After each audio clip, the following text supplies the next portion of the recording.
Hey there everybody, welcome to another emulator tutorial. We're going to be focusing on one that I'm quite familiar with. I've used it quite a lot, like way back in the day in like the mid-2000s, and that's Project 64. This is my second most used emulator. Visual Boy was the original one that got me into emulation back in the day.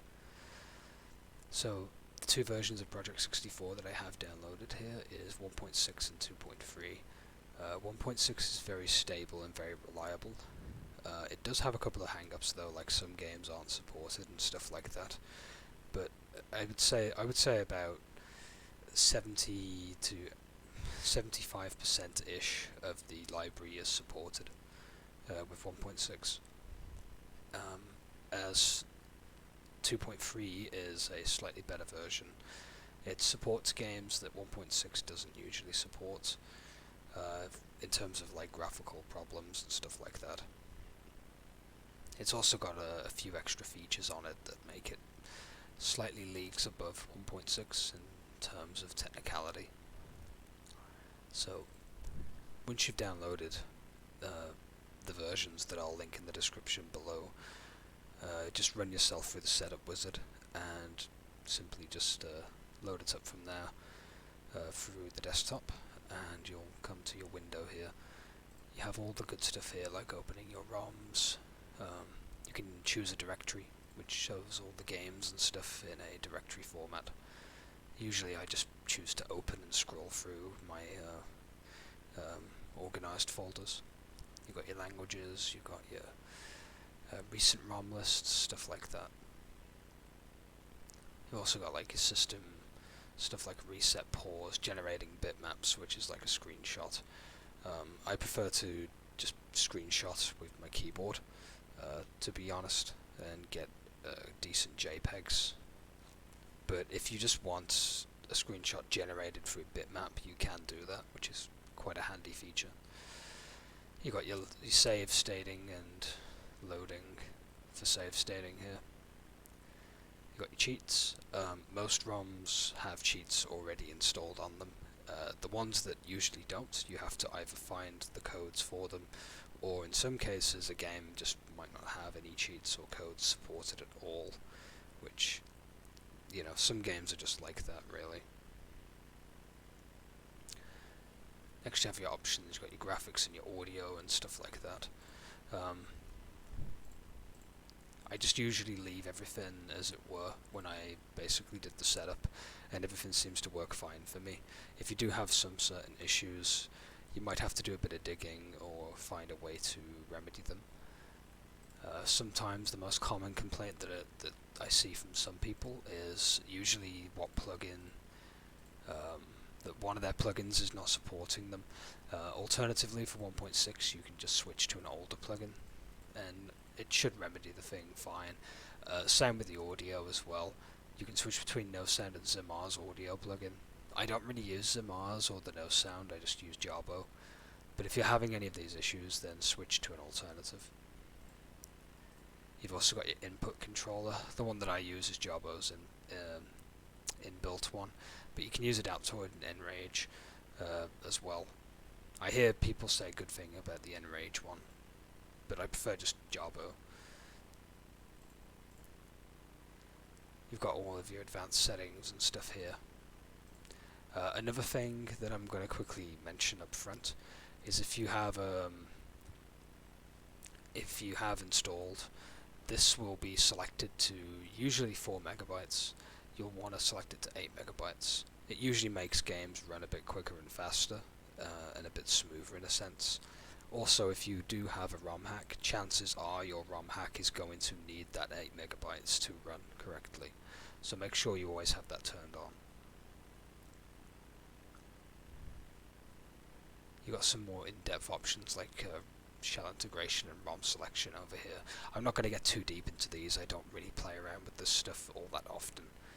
But if there's certain things that you want to play around with and look things more in depth over, you can use these.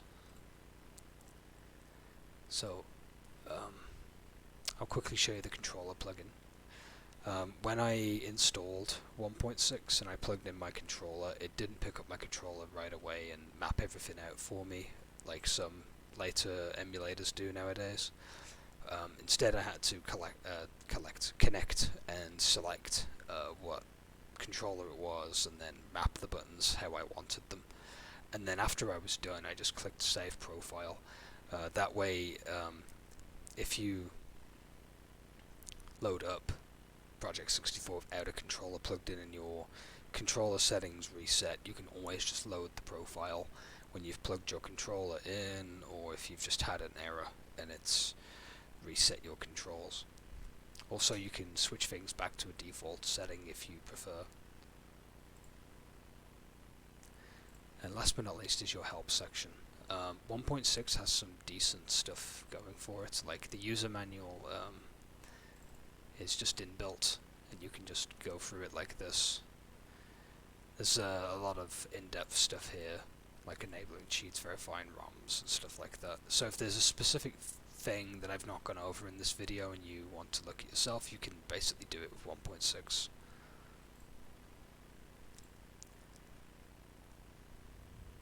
Also, there is a game FAQ which shows stuff that's supported and unsupported.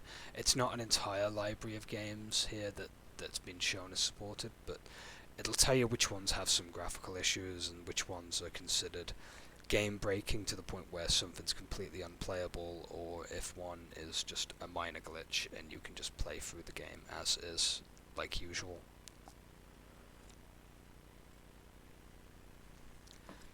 So let's quickly load up a game real fast on 1.6. I think the best way to test is by good old Star Fox.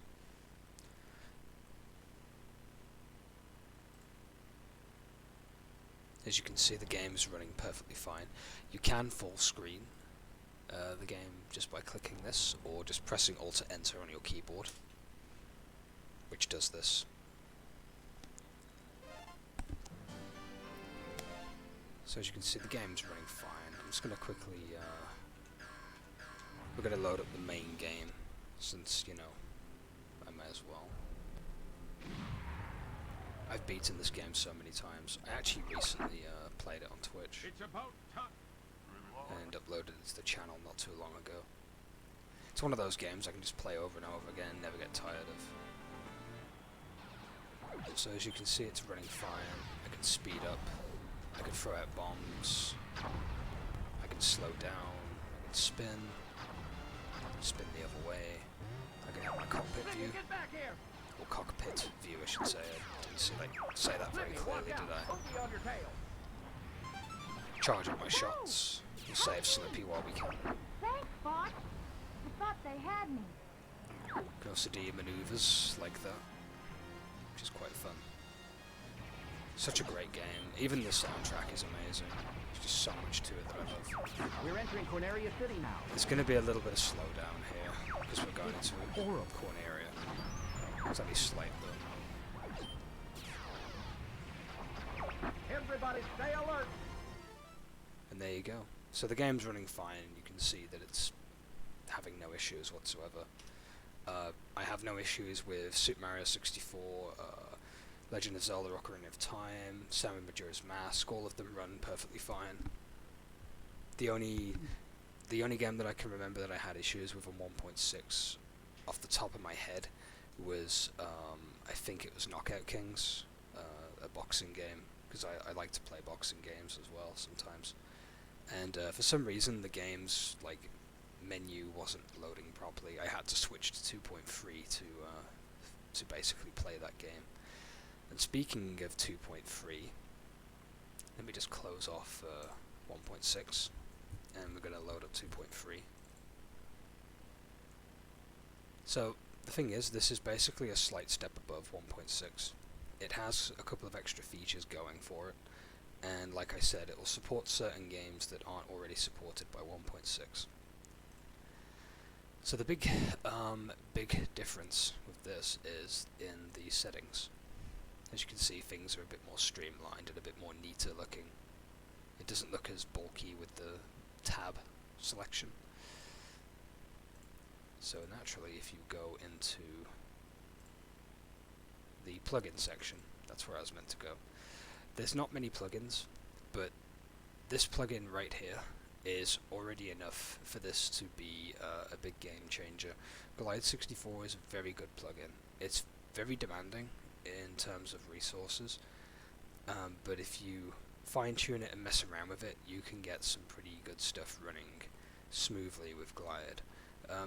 The inbuilt Jabo video plugin is perfectly fine. That runs... I have no issues running that usually. There's maybe a few games where I have to switch to Glide and optimize things myself. But if you take your time with it, you can get some pretty good results with Glide.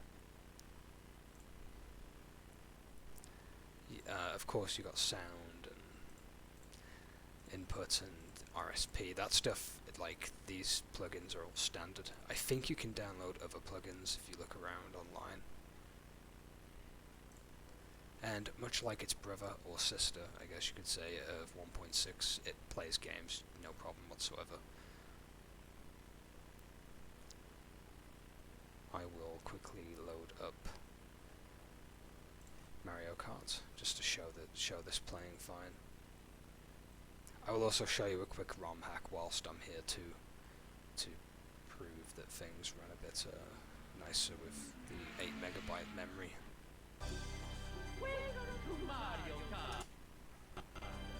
This is another game I play quite often. Actually, we'll do GP. Sound dipped a bit though. There we go. Select your player. Let's go.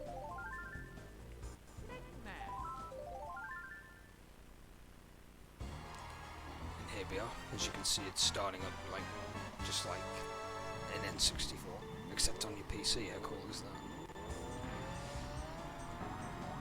I can accelerate, I can brake, I can jump. I can pick up my power-ups. I'm gonna get a banana. It's a fake power-up actually. There we go.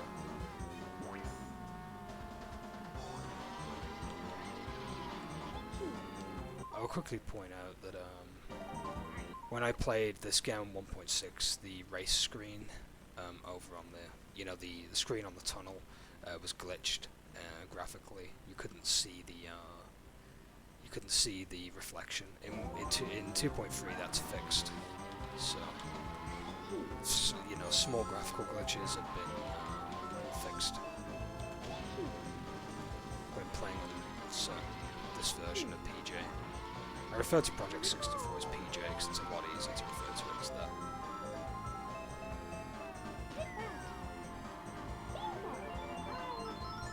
And there we go. As you can see, the game's running fine and I'm having no issues with it. Now, I will quickly load up a ROM hack that I have. Because why not, I may as well. It's probably the best, in fact, yeah, it's the best Smash Brothers ROM hack ever, to be fair. Nothing's come close to this. So if you do get your hands on any kind of ROM hack, chances are you're going to have to up the megabyte memory. Oh, looks like it's not loading for me. Don't worry about that. This stuff usually happens. Way to fix it is to end the emulation. Go to settings and press my configuration, and as you can see I have 4 megabytes only. Instead I'm going to apply 8 megabytes. I don't usually play Smash on 2.3 actually, mainly because projectiles are not displayed correctly because of a graphical bug. But this is an example of how you run a ROM hack anyway. And as you can see, it's running fine. This basically just adds more characters and stages, which is amazing. I haven't stretched the aspect ratio. I'll quickly show you how to do that real fast. You just go to graphics, you go to the aspect display and you stretch it. That way you get full screen when you do full screen.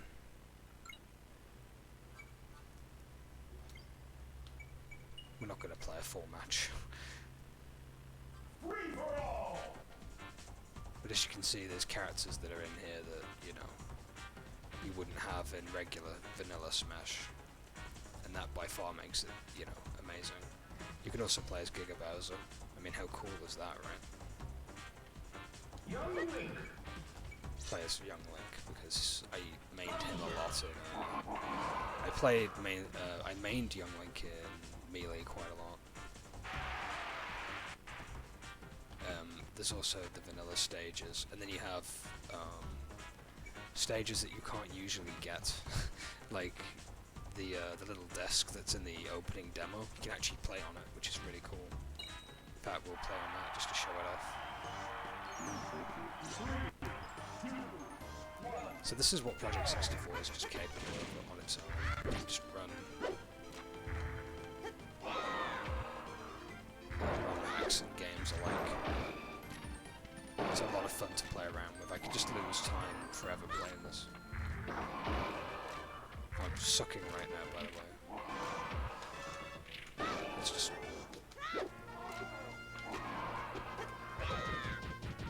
Should we see if we can combo him first?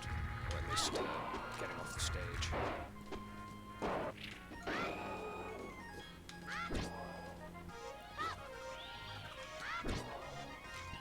I'm being a bit scrubby here, not gonna lie.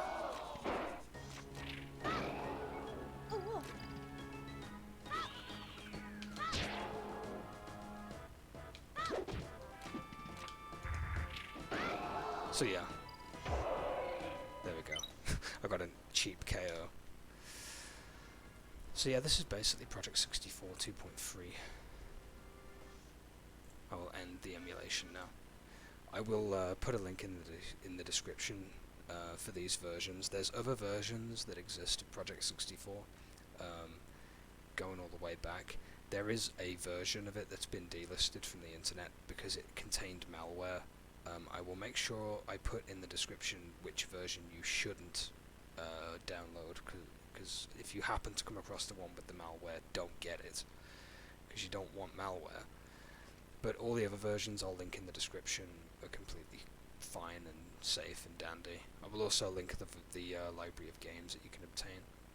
And yeah, have a lot of fun with PJ64, because I still do to this day, and it's a really fun blast from the past. Right. Ciao for now.